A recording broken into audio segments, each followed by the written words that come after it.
बाबा बाबा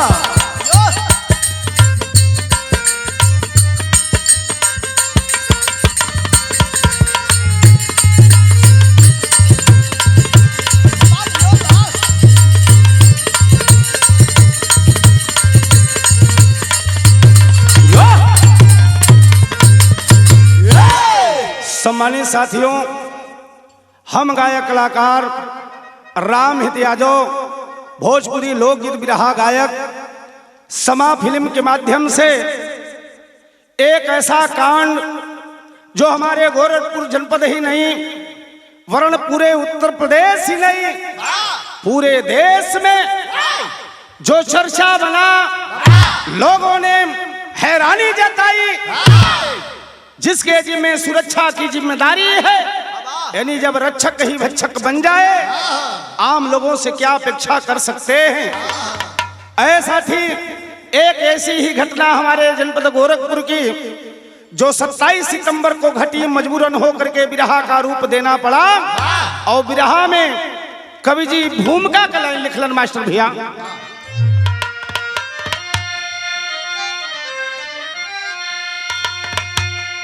फर्ज कानून की कद्र बना रही, अरे फर्ज कानून की कद्र बना रही, अनुशासन विहीन मूक शासन बना है, कर रहे गुंडागर्दी पहल करके वर्दी, आज रक्षक ही लोगों का भक्षक बना है, भ्रष्टाचार में लिप्त मंत्री और संतरी, अरे पाप का राज मानो समझते हैं जालिम, लाज नीलाम करते हैं ये देश की, भूल गए गांधी गोखले और शेखरी की तालीम।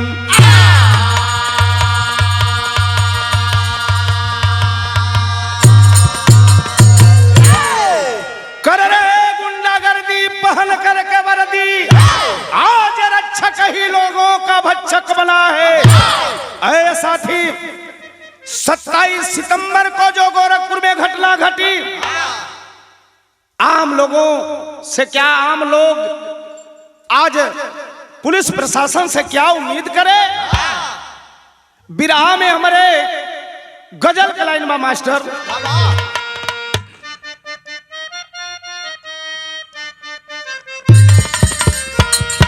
और कहना है उन पुलिस वालों के ऊपर, अरे ऐसा क्यों व्यवहारी हुआ है, अरे इतना अत्याचार हुआ है, ऐसा क्यों व्यवहार हुआ है, इतना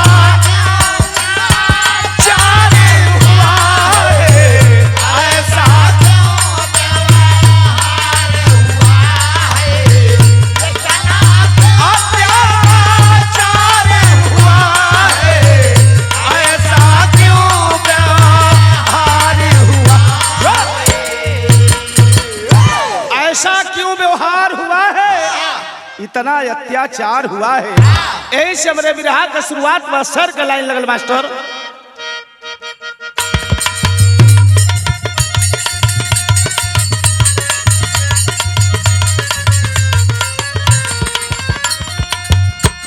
आजादी आज देश की मातम मना रही, कुंठित हुई मां भारती आंसू बहा रही,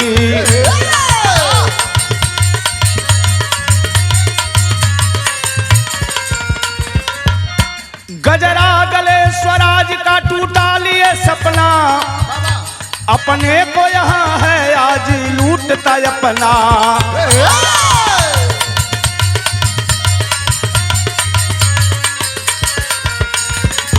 और गोरों के भी ये लोग अब तो बाप बन गए, लोकतंत्र के लिए अभिशाप बन गए।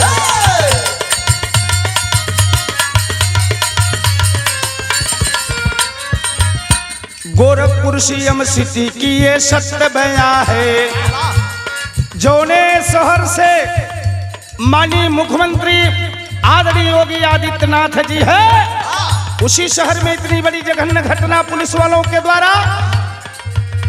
गोरखपुर सीएम सिटी की ये सत्य बया है, यहाँ से मिट रही अब अहिंसा दया है। मनीष गुप्ता कानपुर बर्रा के निवासी, गोरखपुर घूमने आए ओ बन के हुला। हरवीर और प्रदीप दोनों दोस्त खास थे, प्रॉपर्टी के व्यवसायी बड़े ही खास थे। विकास और व्यवसाय की मन में रही आशा, विकास और व्यवसाय की मन में रही आशा, मगर तो यहाँ हो गया ये जब ही तमाशा।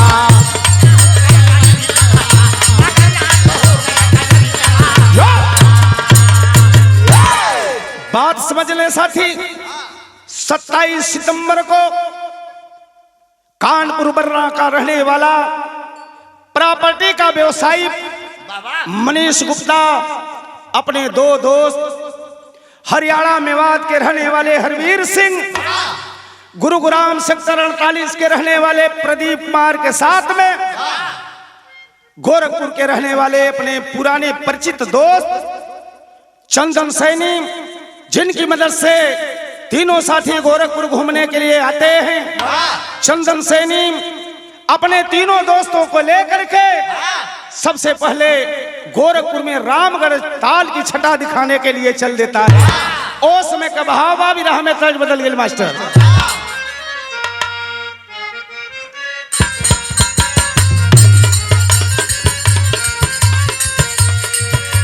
कौनो मेहरारू अपने मर्दे के बड़ाई बतियावा दिया, हमारे सैया जी कैसन हुआ हो। दुल्हनिया कहले बा झारस जब बाल सैया जी, लागस कमाल सैया जी। क्या बात है काहे संदीप भैया।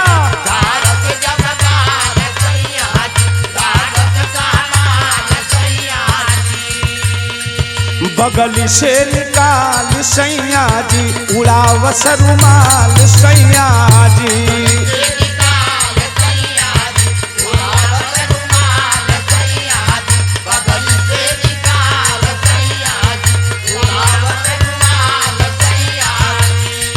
हो पातर कोरिया डोले हो, ए भैया दुल्हनिया कहला पातर कोरिया डोले हो। नदिया के बीचे जैसे नैया डोले, वो सही मोर सैया डोले हो। नदिया के बीचे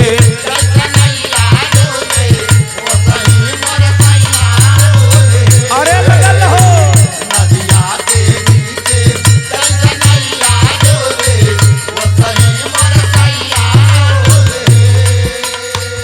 ऐसा थी चंदन सैनी दोस्त घुमा रहा है, रामगढ़ ताल की झिझरी पॉइंट को दिखा रहा है। बड़े खुश हैं तीनों दोस्त। मनीष गुप्ता बड़ा खुश हुआ, जैसन सुनो तली गोरखपुर वैसे बा। लागस कमाल गोरखपुर, शोभा विशाल गोरखपुर।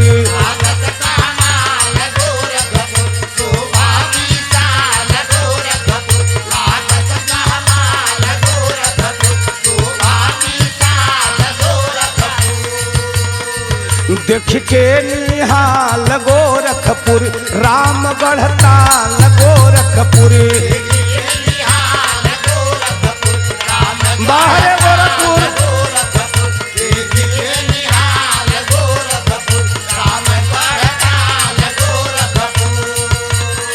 सहज में बड़ैया होले हो। शहर के पीछे खूब घुमैया होले, मन में मधुरैया घोले हो। शहर के पीछे खूब घुमैया होले घोले हो।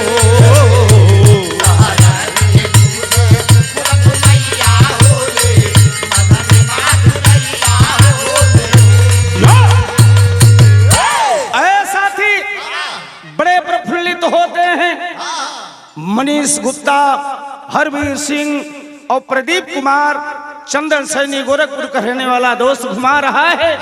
रामगढ़ताल की छटा दिखाया, थक जाते हैं, भूख लगती है कि दोस्त चलो खाना खा लेते हैं, अगले दिन बाबा गोरक्षनाथ का दर्शन करेंगे और रामगढ़ताल क्षेत्र में स्थित चिड़ियाघर देखेंगे। ए भैया के जाने अनहोनी कब हो जाई, और यह प्लानिंग कई के कैलन है का बिरहा में तर्ज बदल गई बा।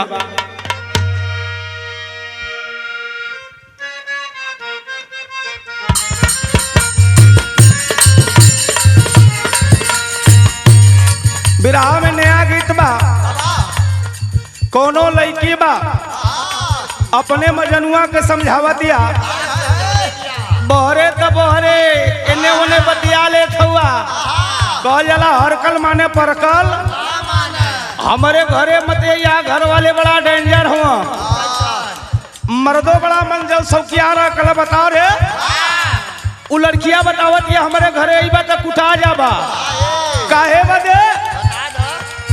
अरे भाई हमार एक नंबर गुंडा बाजा,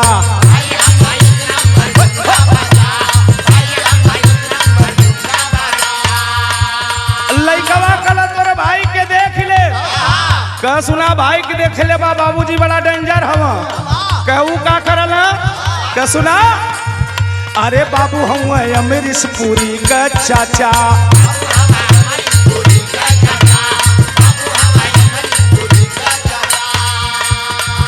अरे सहजे धरा जइबा भोर में टंगा जइबा, मत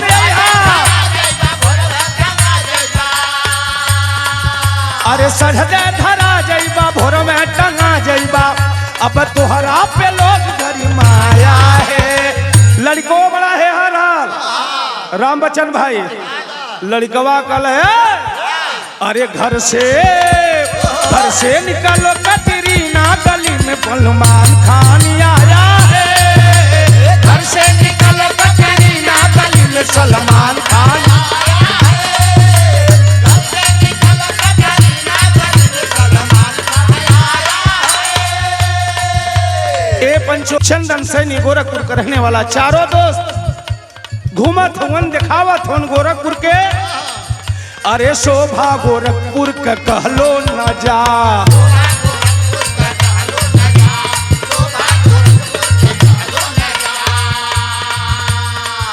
80 में घूम घूम के ले ले मजा,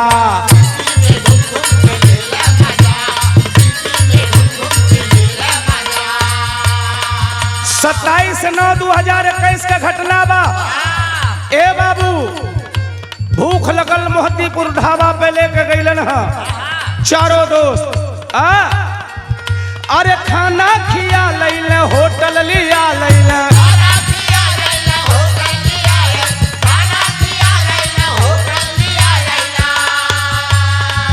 और रूम एक बुक करवाया है।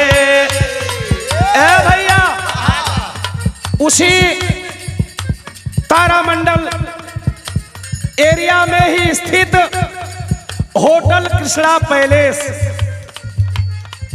और रूम नंबर 512 बुक करवाता है दोस्तों को रहने के लिए, और थके मादे थे मनीष गुप्ता संग में दोनों दोस्त होटल कृष्णा पैलेस में 512 नंबर रूम बुक करा करके शाम का खाना खाने और खिलाने के बाद महादेवा गोरखपुर का रहने वाला दोस्त चंदन सैनी चल देता है घर के लिए। आयहर खैले पीले के बाद तीनों दोस्त कमरा नंबर 512 कृष्णा पैलेस में रुकल हुआ। ठीक 12 बजे रात के को घटना घटल का, खाना खिया लैले होटल लिया लैले,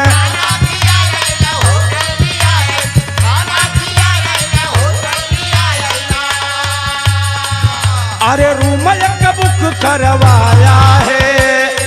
और 12 बजे रात को रामगढ़ताल के इंस्पेक्टर जेकर नाम बतावल गई जगत नारायण सिंह जी अपने साथिन के साथ अलन है होटल में जांच के बहाने राती के पुलिस दल आया है।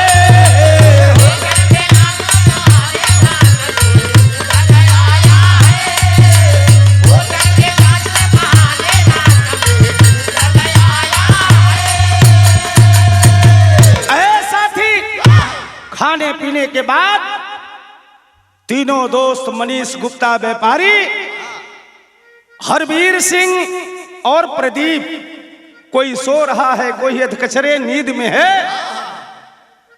12 बजे की बेला में रामगढ़ताल के इंस्पेक्टर अपने साथियों के साथ, जैसे चौकी प्रभारी फलमंडी और विजय मिश्रा, अक्षय मिश्रा, विजय यादव, राहुल दुबे, एसआई सिपाही कमलेश यादव और प्रशांत कुमार के साथ में जेएल सिंह जी पहुंचले हैं, जगत नारायण सिंह जी 12 बजे और कमरा नंबर 512 में पहुंचलन है। का कहलन है, ए भैया, हरे बाबू होला के रूम खोला वाला,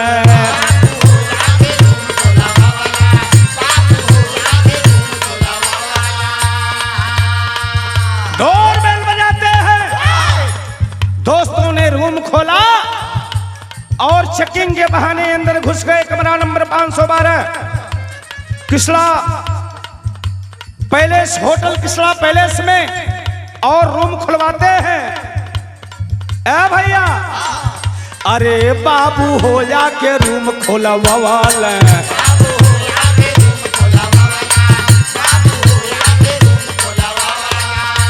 प्रमाण मिलता है पेपर पत्रिका से, उस समय मनीष गुप्ता सो रहे थे। अरे सुतला में मनीष के जगवल,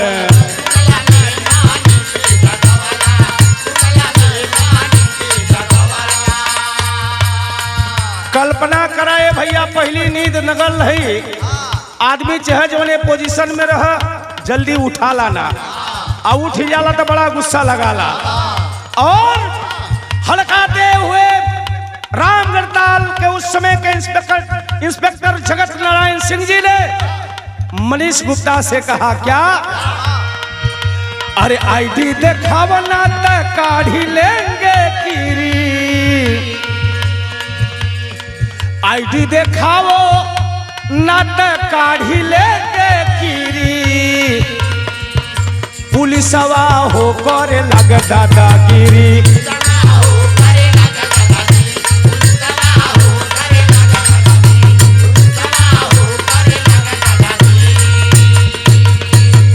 मनीष गुप्ता कहा, सर हम कोई चोर चक्के नहीं हैं, हम व्यापारी हैं और कानपुर से चल करके सीएम सिटी को देखने आए हैं। लेकिन बाहर जगत नारायण सिंह जी अपने साथियों के साथ धमकावत हुवन। मनीष गुप्ता के का कहल, अरे बैग खोलवाए हैं, खूब धमकाए हैं,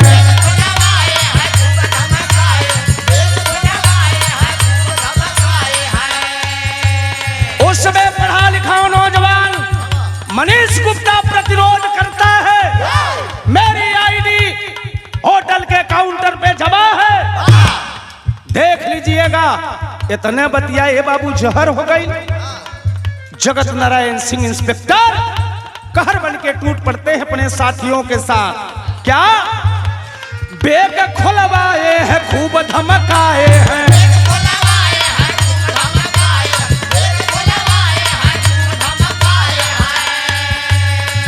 अरे पूछन पे लाठी बरसाया है। होटल में जांच के बहाने राती के पुलिस दल आया है।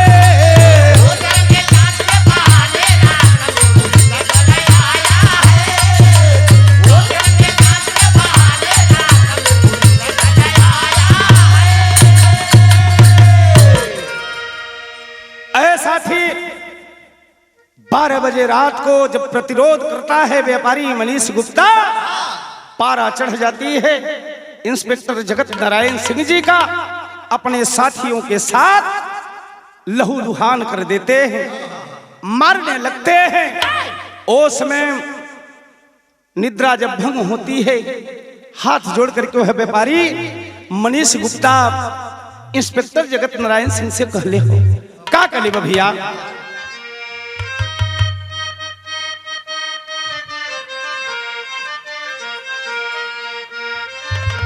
क्या बात है। अरे गंगा जी का ऊंची बाया, गंगा जी का ऊंची बाया रारिया न हो जहवा बस भगवान।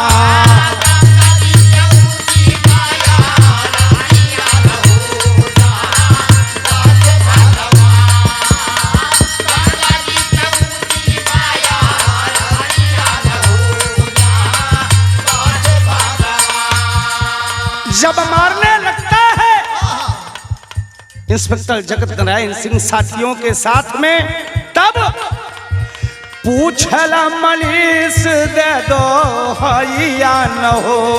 ए साहेब हम तो गोरखपुर घूमे आई लली, हम सीएम का सिटी देखे आई लली, कितना विकास भइल बा, काहे बदे मारत है। पूछला मनीष दे दो या न हो कवन गलती हमार।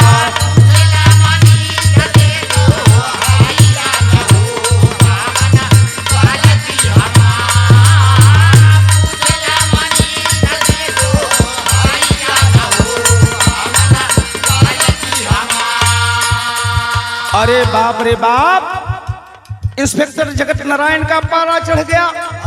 सोच लिए जबान लड़ाता है, कैलन है का अपने साथी के इशारा कह के दोनों साथी के किनारा कई डलन है। संगवा के साथी के आप लगा काई दी हाल है।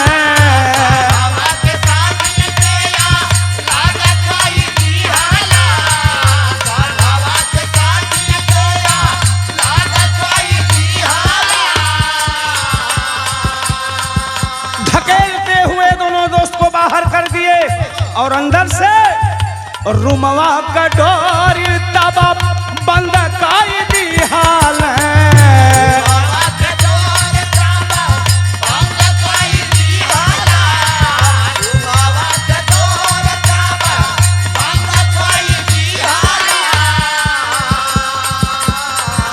हो कैल बेहाल निरदैया न हो। ए साहेब हम कोनो कसूर ना कैले हैं, हम एगो व्यापारी हैं, गोरखपुर देखे बदे आइल है, लेकिन कहाँ मानने वाला था। ए भैया कैल बेहाल निरादैया न हो कवन गलती हमार।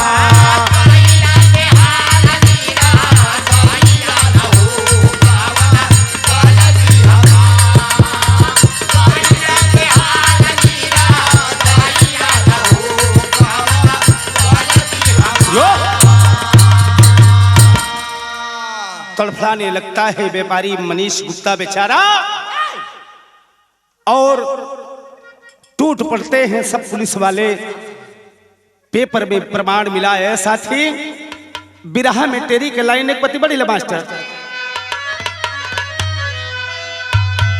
ये बाबू पुलिस वालन का गुंडागर्दी सीमा पार कर गई, गुंडागर्दी सीमा पार कर गई। अरे लहू से बेगुनाह का रंग खाकी वर्दी,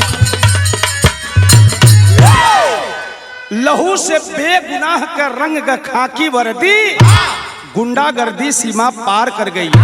मौका पाकर मनीष तब परिजन को फोन लगाए हैं, पुलिस वालों की हैवानियत का सारी व्यथा बताए हैं। नाजुक दशा देख पुलिस तब अस्पताल में लाई है, मृतक घोषित किए डॉक्टर तब अकल चकराई है। ए बाबू हालत एकदम नाजुक बा, बड़ासन तो होटलवे में हो गई ललन है, अब पुलिस वालन के हाथ पांव फूले लगल, अरे बाप रे बाप, ये लगा तो मर गई।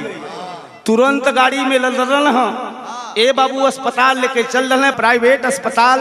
वहाँ जवाब दे दिलन ए बाबू मेडिकल कॉलेज बदे लेके चल दिलन। होशियार रहता अपने परिजन के लगे मनीष गुप्ता फोन लगा दिलन और बता दिलन अब होटल में अपने संगरी जितना जाति होत रहल फोनवे पे बता दिलन। पुलिस वाले फोन छोड़ लेलन। ई पता कानपुर बर्रा में मनीष गुप्ता के दुल्हनिया मीनाक्षी जब सुन ले बा, अरे बाप रे बाप, हमार पति तो गोरखपुर गई रहलन, जेके सुरक्षा देवे के चाहिए, वहाँ हमारे पति के जान के दुश्मन बनल बा। ए बाबू चल रहे बा अपने भाई अपने परिजन के लेके। ओ समय के भाव बा, बिरहा में तर्ज बदल गए बा मास्टर।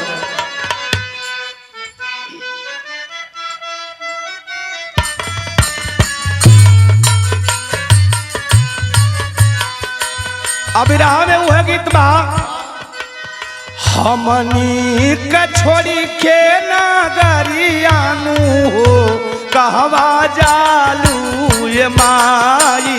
हमनी के छोड़ी के नागरियानु हो कहवा जालू ये माई। हमनी के छोड़ी के नागरियानु हो कहवा जालू ये माई। तुही बाड़ू मोरी महतरियानु हो कैसे करी हम विदाई। महतरियानु हो कैसे करी हम विदाई।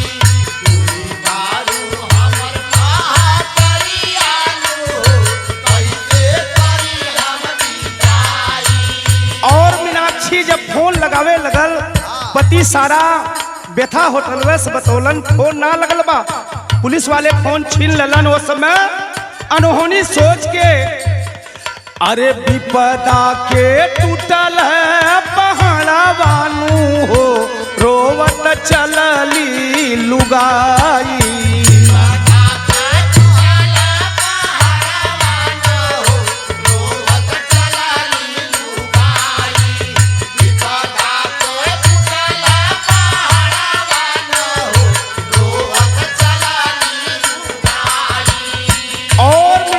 चल देती है, आती है कहाँ, आईली मीनाक्षी अस्पतालवानू हो गईली गोरखपुर में आई।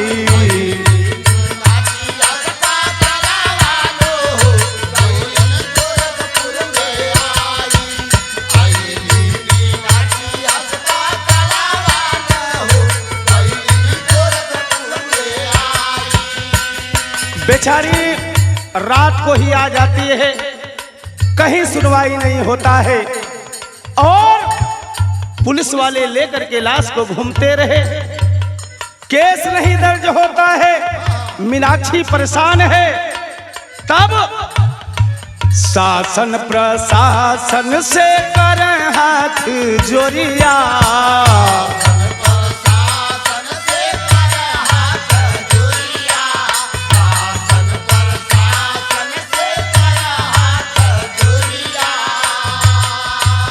दुखिया के केहू नाही सुनेला पुकरिया।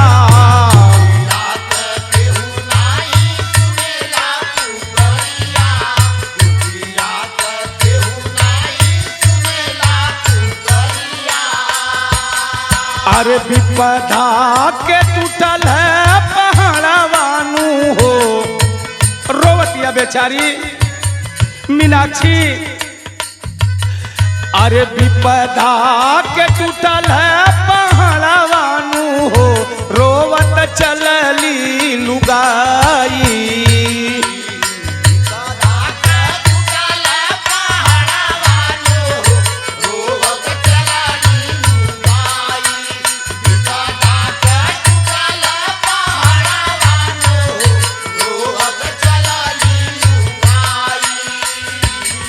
अरे आईली मीनाक्षी अस्पतालवानू हो गईली गोरखपुर में आई।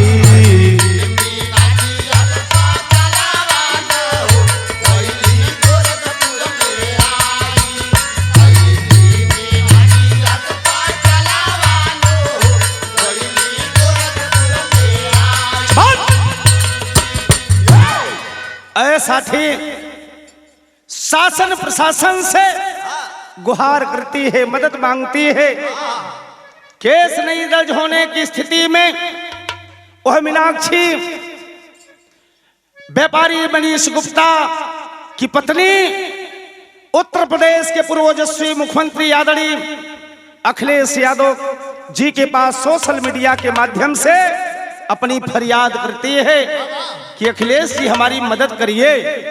ए बाबू, खबर लगती है आदरणीय अखिलेश यादव जी अपने कार्यकर्ताओं को गोरखपुर में लटकल देते हैं और स्वयं अपने तैयारी बना लेते हैं। कानपुर से लेकर के गोरखपुर तक समाजवादियों का जखेड़ा उमड़ पड़ता है। उस समय कभाव भी रहा में पटपट लाइन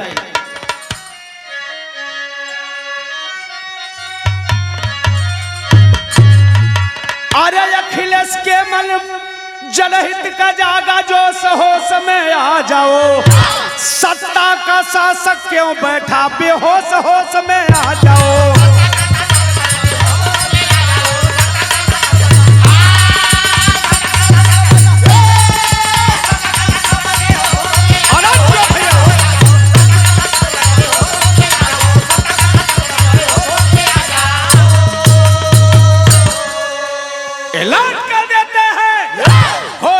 सारे समाजवादियों ने धरना प्रदर्शन दिया।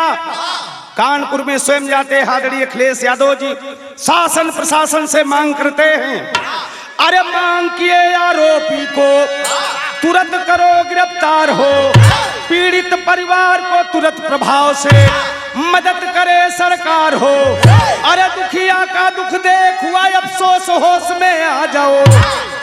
धधक उड़ा धधक पड़ा समाजवादी तब आक्रोश होश में आ जाओ। बाबू, समाजवादियों ने जगह जगह आदरणीय अखिलेश यादव जी के आह्वान पर और मीनाक्षी की मदद करने के लिए धरना प्रदर्शन शुरू कर दिया, लेकिन नतीजा का निकलल ए पंचो के करे ऊपर भरोसा करबा, जे करे हाथे में सुरक्षा का भार बा, जे रक्षा कैले का कसम खाला। तन से बढ़िले मास्टर ए बाबू, आल्हा का लाइन बा,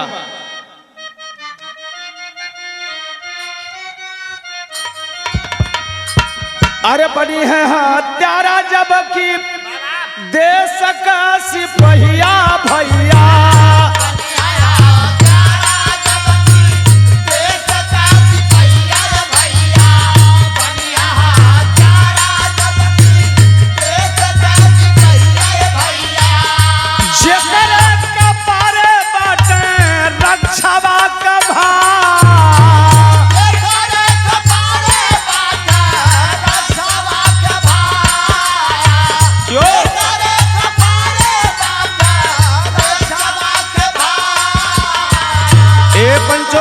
करे वाला ही जब हत्यारा हो जाई तब इस देश का आवाम कहाँ लेके जाई जनता आपन दर्दिया भैया।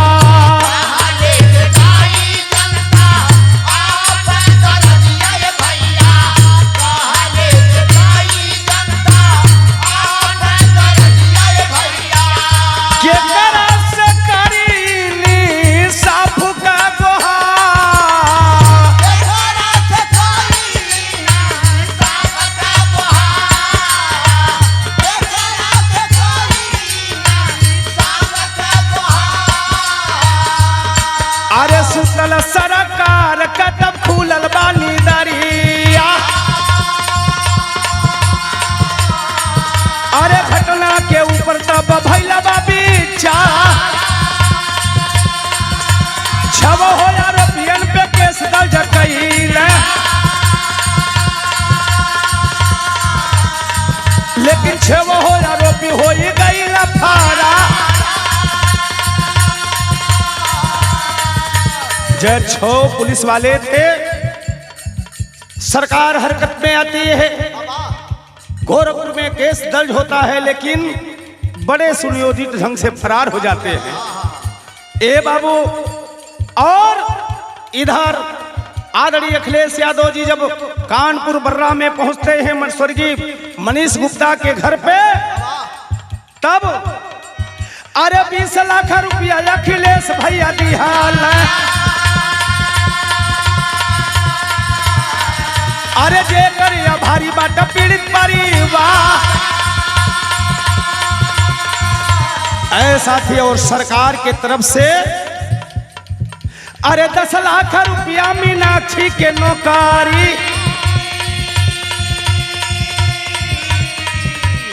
उत्तर प्रदेश के मुख्यमंत्री भी जाते हैं योगी आदित्यनाथ जी महाराज, 10 लाख रुपए की सहायता। और उस मीनाक्षी पत्नी जो स्वर्गीय व्यापारी मनीष गुप्ता की विधवा थी, उसको कानपुर नगर निगम में नौकरी देते हैं। अरे 10 लाख रुपया मीनाक्षी के नौकरी, ढांढस बधवले यूपी सरकार।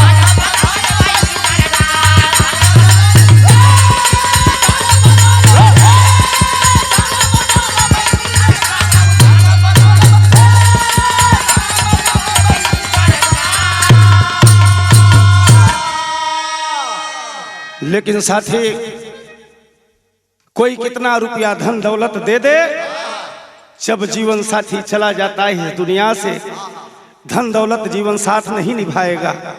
आखिरी में बड़ी मार्मिक बात कवि जी लिखे, सरकार की तरफ से एसआई की जांच होती है और आखिरी में सीबीआई जांच हुई। सरकार भी मुस्तैदी से आरोपियों को सजा दिलाने में लगी, गिरफ्तारी हो जाती है। 6 आरोपी गिरफ्तार होते हैं, जेल में जाते हैं।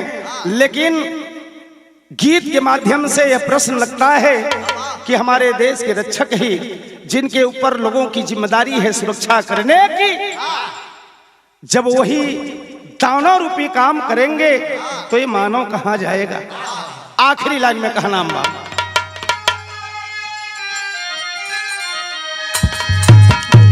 अरे सुन के शर्म से झुकल बाबा तन का मथवा।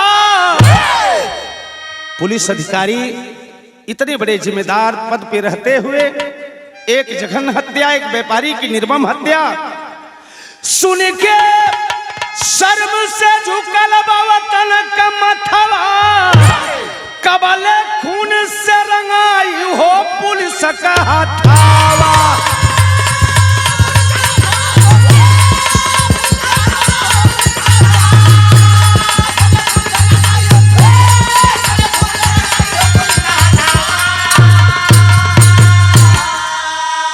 और इधर कड़क निर्देश सरकार कैल जारी, 10, 12, 13 यानी अक्टूबर में सारे आरोपी गिरफ्तार हो गईलन। ए भैया भैले गिरफ्तारी, आज गिरफ्तार तो हो जाते हैं, लेकिन जनता का ही कहना बा, जनता मांगे मीनाक्षी के मिले न साफ हो, कानून ऐसे लोगों को कभी न करे माफ हो। ऐसी घटना फिर ना पुनरावृत्ति हो।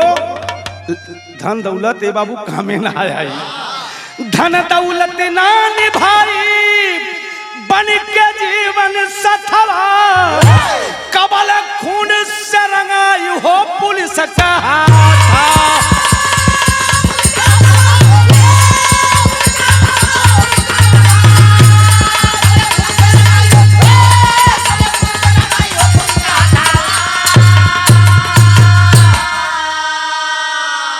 गुरु बिहारी गुरु रमन जी हुए स्वर्ग के वासी, श्याम नारायण विश्वनाथ जी हुए बसन नगरी आकाशी। अरे गुंडा गर्दी सीमा पार कर गई, राम हित कवि निवास का सुनला माता